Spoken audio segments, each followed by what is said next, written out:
Thanks. What I'd like to do tonight is talk about the nature of limited government. The nature of limited government, why you should care about it, and how it is that, the fact that it's a Christian invention. Limited government is not something that pagan societies, unbelieving societies gravitate to. They are repelled by the thought. Limited government is a distinctively Christian development, and I want to explain how that happened, why it matters, and what your response to that should be when we are confronting some of the challenges in our culture today, which is a clash, largely, what are popularly called the culture wars, are actually wars between those who want limits on government and those who want no limits on government. That's fundamentally the clash, and there's a deep theological reason underneath those two sides. It's not just an arbitrary or a capricious. It's not just that people happen to be on this side and people happen to be on that side. There are deep worldview reasons, theological reasons for this. So, the Christian faith, in broad outlines, tells us that God created everything. God made everything. That means that there is a fundamental divide between creator and creature. Right? So, in the beginning, God created. In the beginning, God created heaven and earth. So when that verb created hits, all of a sudden, where there used to be one God, there are now two things. Right? There's creator and created. Now, the Christian faith has historically denied stoutly that the creation is an emanation from God or a development of God, or it's that we've denied that it's part of God. Rather, it's like a painter and a painting, a sculptor and the sculpture that he does. God is the artist, and the creation is the artwork. So one theologian, Peter Jones, has said the fundamental division theologically is between what's called oneism, what he calls oneism, and twoism. Oneism and twoism. The Christians are the twoists. Right? We believe that there are two kinds of reality. There's uncreated reality and there's created reality. And created reality is contingent. It's dependent for its existence on the will of the Creator. Before God spoke, nothing was there. When He spoke, it obeyed by showing up. Everything, let there be light, and there was light. The oneist believes that what is basically morphs over time, but there's only basically one reality. There's one reality. Oneists might be materialistic atheists, they might be pantheists, but basically they're saying that there is no fundamental distinction or divide. Now the Christian faith says that God created, and when God created, there was now another thing. There was now another reality, created, contingent reality. Now, the Bible tells us in the early chapters of Genesis, by chapter 3, our first parents had been put in the garden and were told by God, under no circumstances were they to eat from the tree in the middle of the garden, the tree of the knowledge of good and evil. They disobeyed, and sin entered the world.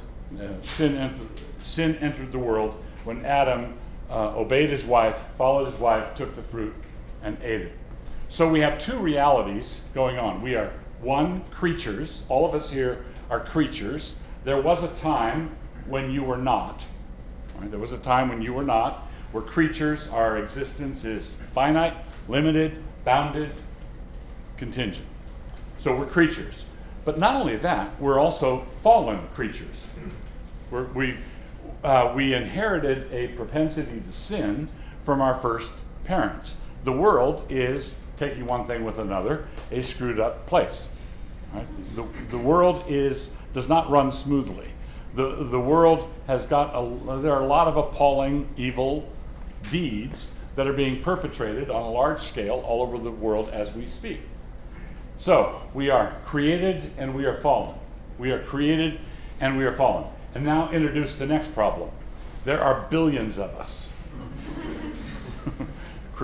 created, limited, contingent, finite beings, and we're fallen, basically self-centered, self-absorbed, conceited, proud, and billions of us. And that presents the immediate problem that comes up is who is going to direct traffic? We have all these billions of people running around like somebody kicked an ant farm, right? Everybody's scurrying, everybody's doing their thing, and people look at this and say, that's chaos. What are we going to do? What are we going to do about it? Somebody needs to organize this place. Somebody needs to take a firm hand with these critters. We need to make it more productive. We need to streamline this. And there are people in the world who feel like they are the anointed ones. They've got the insight and the knowledge and the savvy that enables them to direct the traffic of all these billions of finite, limited, sinful, self-absorbed creatures who are scurrying all over the place. Now, William Buckley once defined a liberal as someone who, when you're taking a shower, reaches in and adjusts the temperature for you. Here, I don't think you're doing it quite right. But it's worse than that. They don't only just adjust the temperature. That was a bad choice of words. They do not merely adjust the temperature. They also dictate how much water can come out of the shower head, how big the water tank can be, what the water pressure can be. They've got all kinds of rules because you're a scurrying little ant, and we need to run your life. So we are sinners. So how does a Christian respond to this? Well, some Christians say, well, we're fallen and sinful, and we've got all these problems. Don't we deserve to have someone? Don't we deserve to have someone bossing us around? Didn't we ask for it when we rebelled against God? Well, yes, I think we do deserve to be bossed around. I don't think we merit our freedom. The problem is the people who are doing the bossing are in exactly the same position that we're in. They're also finite, fallen, limited, bounded, contingent. They've got all the same limitations that we do, plus power over other human beings, which is a bad combination. It's like giving whiskey to a 2-year-old, which is not done if you don't do that. So, now, hit the pause button on that. That's the theological backdrop that I'm setting up. Now, fast forward.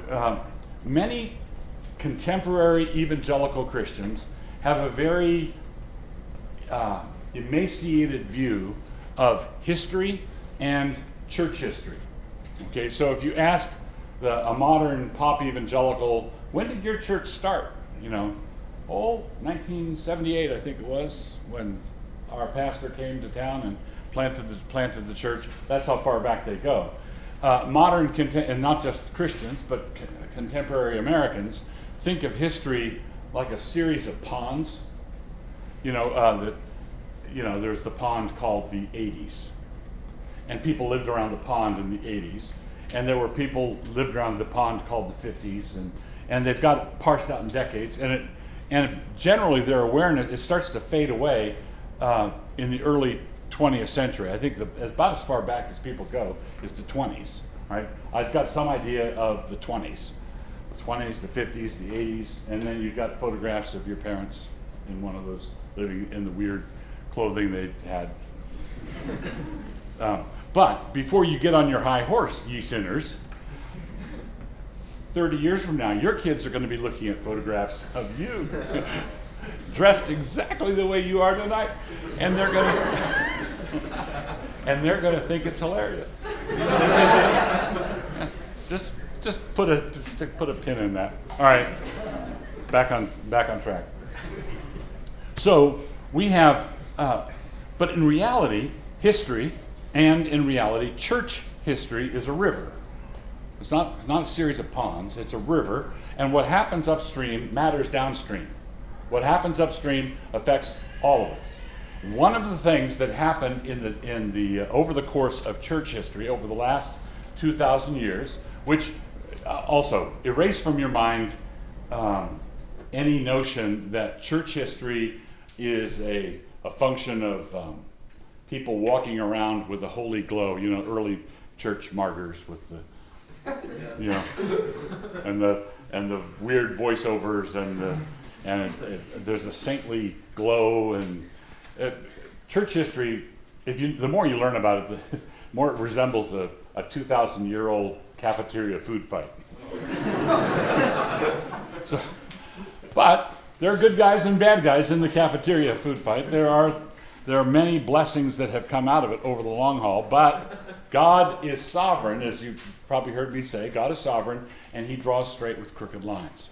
So the Christians are those who were redeemed out of this condition that the whole human race was in, but they were not redeemed instantaneously. They've got a lot of gunk and assumptions and background assumptions that they had in the world before they were converted, and that caused problems, and the church fought off heresies, and I love Chesterton's comment where the church comes down to the present reeling but erect, right? So it's really striking thing. Well, one of the things that developed over the course of church history were conflicts between the pagan outlook on government, right? Pharaoh's idea. Pharaoh says, I own Egypt, and if I want a pyramid, I get a pyramid. And if you don't want to work on the pyramid, that's too bad. I will make you work on the pyramid. And that's how Pharaoh offered full employment. So Pharaoh offers full employment. So you have Pharaoh, you have Caesar, you have all of these unbelieving rulers who basically claim to be gods walking on earth. They don't have a sense of limitation on their authority. Okay? When the Christian church arrived on the scene, the first sign of trouble that Christians, the thing that caused trouble for the Christians, the reason the Christians were persecuted, the reason Christians were thrown to the lions was not religious in the Roman sense of the word, it was political. Okay? The problem was that the Christians were political troublemakers because they would not confess that Caesar was Lord. They would not. They would be dutiful citizens. They would pay their taxes, like it says in Romans 13. They would drive on the right side of the road. They were conscientious citizens across the board, but they wouldn't offer a pinch of incense to the spirit of Caesar and the genius of Rome. They wouldn't take that little step of acknowledging the divinity of Caesar, because Jesus is Lord. The fundamental Christian confession is Jesus is Lord. If Jesus is Lord, then Caesar isn't. Okay? That's simple. If Jesus is Lord, then Caesar is not Lord. So what happened was Christians started getting persecuted because of their refusal to say the Pledge of Allegiance. Okay? They basically wouldn't cooperate. It was a political thing. The Romans were as broad-minded as pagans can get. All right? They were very broad-minded. They could not care less who you worshipped. All right? And also, interestingly, for those of you who are not native English speakers, I couldn't care less and I could care less mean the same thing. So, a little free English lesson there. Why do we park on driveways and drive on parkways? That's another one. Whoa.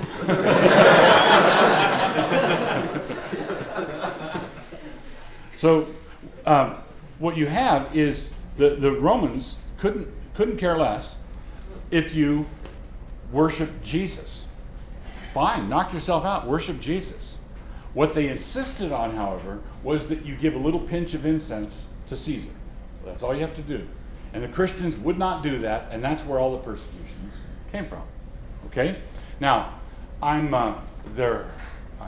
jumping over centuries here, But what happened in the conversion of Constantine finally gave up, and he saw a unity in the Christian church that the Roman Empire didn't have. He put a stop to the pagan sacrifices, which was probably one of the most momentous events in the history of the world, when Constantine said, no more animal sacrifices in the public square. And then all of a sudden, the Christians found themselves, Constantine first allowed Christianity, then he established it as the official religion, and Christians found themselves on prime time before they were ready for prime time. Okay? So there's a difference, and this has happened a couple of times in history. One was when Constantine converted, where the pagan world simply collapsed. The pagan order collapsed and left Christians with an opportunity to govern before the Christians had all the kinks worked out. And they made some blunders and mistakes, but it was still way better than what went before. So some people might say, well, yeah, that was when the church took a downhill turn and Constantine and all that. No. You think that it was good? It would have been good if the Roman Empire had continued to kill Christians, if they'd continued to sacrifice to the pagan gods. No, it was an improvement, but it was an improvement in the great cafeteria food fight that was going on. Christians ran the show for the next 1,000 years. And the medieval order, I'm collapsing a lot of things. Basically, the Roman Empire continued in the east, in Byzantium, down to the threshold of the modern era. And in the west, it blew up into 100 pieces, and you had little feudal realms and whatnot that coalesced over time into nations and nation states. And by the 1300s, you had nationalism was starting to develop, and then the Reformation hit. And in the Reformation, the same thing happened in England primarily that had happened in the time of Constantine, where the Puritans under Cromwell found themselves running the show again before they were ready for prime time. But it was still way better than what went before. One of the good things that came out of it, one of the good things that came out of the Puritan Revolution and the Reformation was this idea of limited government. Okay?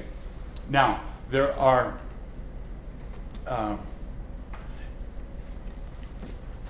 in 1 Timothy, we see what the law, what does law do? Well, law is coercive. Law is not a suggestion.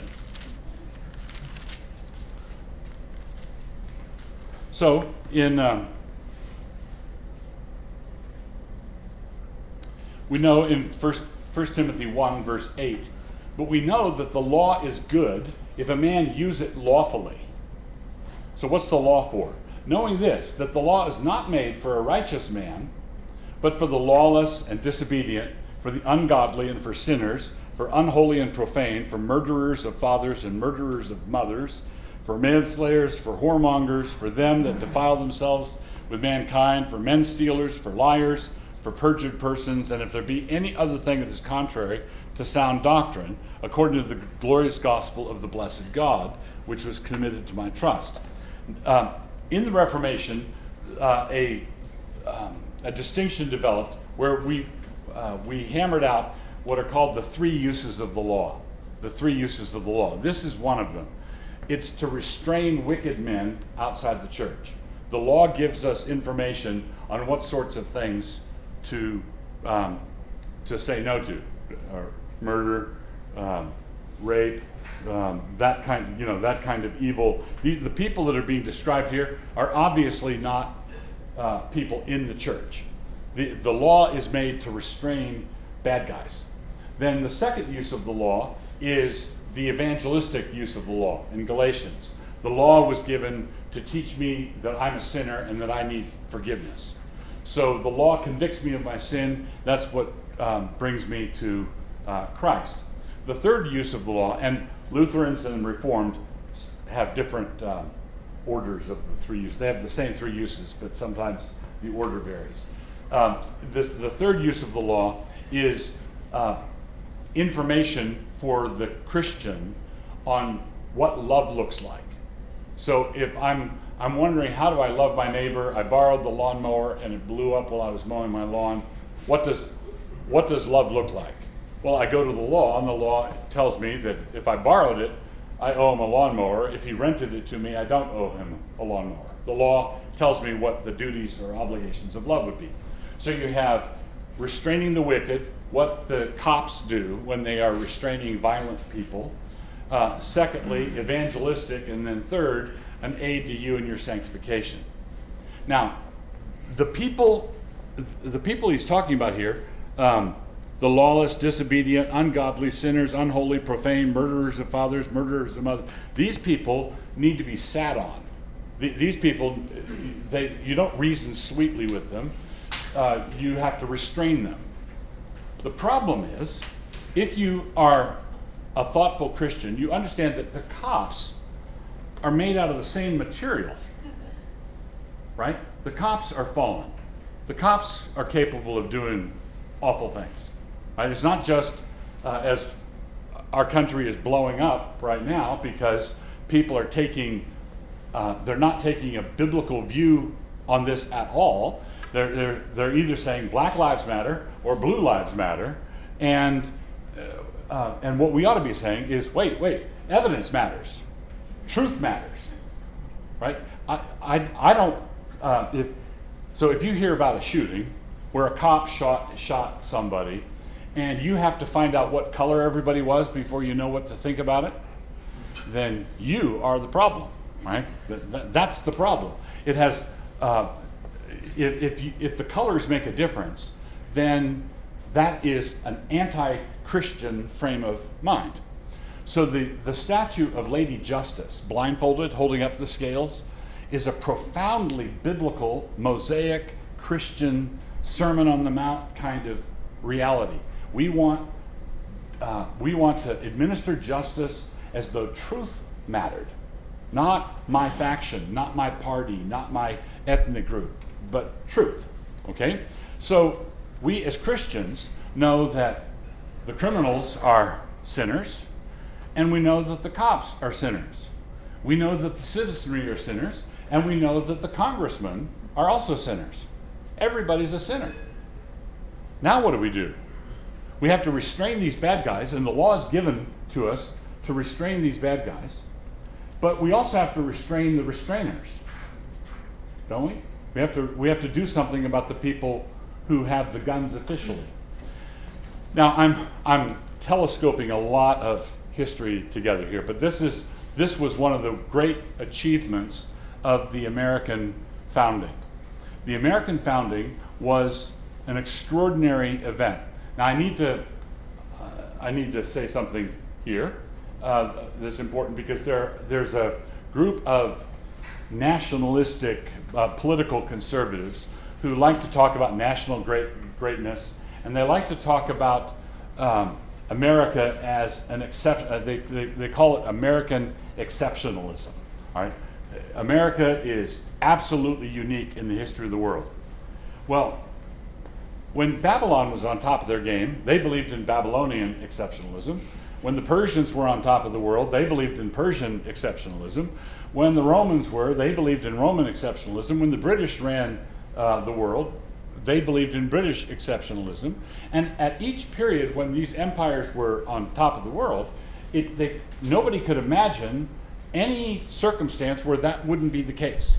Right? When, you know the saying, the sun never sets on the British Empire. Well, that was within living memory. Okay, that was within living memory. When World War II ended, Harry Truman was far more worried about the British than he was about the Soviets. All right, because look at how much territory they have, and so everybody believes in exceptionalism, except the American founders. The American founders knew that an empire, that an American, they knew that they knew about the mojo that was going to happen here, and they were aware of it, and they knew that Americans were made out of ordinary sinful stuff.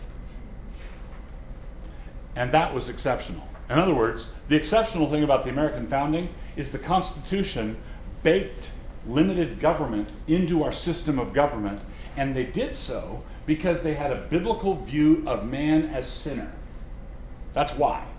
If you sit down and carefully read through the Constitution, the father of the Constitution was Madison. Well, a number of people contributed, but Madison was probably chiefly responsible. Madison had been a student at what is now Princeton under John Witherspoon.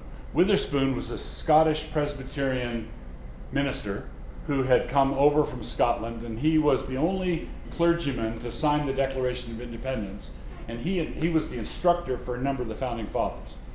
If you sit down and read through the American Constitution, you will come away with, let's say you're from Mars and you're reading it. And what is this about? What is this political document? What is it saying? What is it basically trying to get at? The message of the Constitution is this: never, ever trust an American. Don't trust an American. We're going to put a little bit of power over here. We're going to put a little bit of power over here. We're going to put some over here, and then we're going to hide some. And we're going to give some power to the states. We're going to give some power to the people. We're going to let the states select the senators, the state legislatures select the senators to the national government. Then we're going to give a little power to the Supreme Court. And then we're going to let Congress limit the jurisdiction of the Supreme Court according to the cases. Then we're going to give a little bit of power to the president, and we're going to set them on each other to fight it out for the next 200 years, to have squabbles among themselves. This system of checks and balances is profoundly Christian. It's profoundly Christian. It's the most anti-pagan frame of mind that you can imagine. Because what dictators, tyrants, North Korean dear leaders, what people like that want is when they express a wish for something to happen, they want no backchat, they want no friction, they want no resistance, they are exasperated by delays. They love the idea of efficiency, right? Now, here's the problem. There's many problems. My time is one of them. Under Elijah, when Ahab married Jezebel and brought in the Baal worship, this was done for the sake of fertility. They wanted to make Israel green. They wanted to worship the god of fertility, and they wanted to make Israel green. So Elijah, a prophet of God, declared that there wouldn't be any rain. There wasn't rain for 3 years plus. And so Ahab said, let it be green. Jezebel said, let it be green. Elijah said, it will be brown and crispy. Brown and crispy. And then after 3 years, when Ahab meets up with Elijah, he says, is it you, O troubler of Israel? Like, you're the one who caused the trouble here? Well,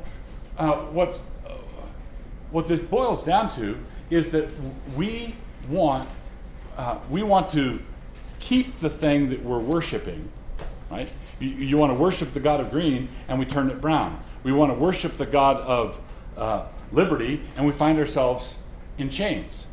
Christians go the opposite way. They want to acknowledge the God of the Bible and follow his word. And when they do, they say, okay, we need to trust God and not one another. We need to trust God and not the leader who says, I want efficiency. So this is where my green-brown illustration comes from. The socialist he looks at an American intersection, and he sees 4 roads going into the intersection. And you know what is on each corner of that intersection? A gas station. A gas station. There's a gas station A, and a gas station B, and a gas station C, and a gas station D. And the socialist says, this is inefficient, it's wasteful, it's awful, it's people are profiteering. This is, we need to make it efficient and streamlined. We need to bring in the Baals and worship Baals so that everything can turn green. We just need one big gas station there, and we're going to mandate it. And in fact, we want the gas to be affordable, so we're going to put price controls on the gas. It's going to be one sleek, fancy gas station, not four, and everybody can have access to it. And then they build this, and they have everything except for gas. No gas. Well, why? Well, because it turns out to produce gas and get it to pump, it costs a certain amount of money. And if you're making them sell it for less than that, the first thing that's going to happen, you're going to run out of gas. Your green Israel is going to turn brown. Okay? But the central thing is not the math mistake or the economics mistake. The problem behind that is the overweening conceit of a man who thinks that he can track all the economic transactions at one intersection, merely one. So if the President of the United States, let's say we continue going down the wrong road, and the President appoints a czar, a gas czar, and he's a gasoline czar for one intersection only. One major city, one intersection only. I can guarantee you that they're going to run out of gas, because we're finite, we're limited, we're stupid, we're selfish. We need to limit power, and so the whole idea of the government, and this is I'll just mention this and then wrap up, and if you have a question about it, we can pursue it. But this is why in our documents we have established a form of government that limits governors, mayors, city councils, congresses, Supreme Courts. We got married 200 years ago, 200 years plus. And before we got married in the civil government, we arranged a prenup agreement. The prenup agreement is called the Constitution. And in the Constitution, there are certain things that you cannot do. All right? One of the things that Congress cannot do, First Amendment, is prohibit gatherings like this. The right to peaceably assemble. They have no right to restrict. They have no right to have someone at the door counting how many people go in, or counting how many people go in and go out without masks, or with or without masks. That's not in the prenup. And I'll just finish with this observation, that because it's in the prenup, because the Constitution, a part of our Christian inheritance, is the supreme law of the land. When I obey the Constitution and disobey a decree from some functionary who's not in his lane, the person who tells me to obey is not obeying Romans 13, and I am obeying Romans 13, because we're supposed to honor the existing authorities. All right, I probably kicked enough shins.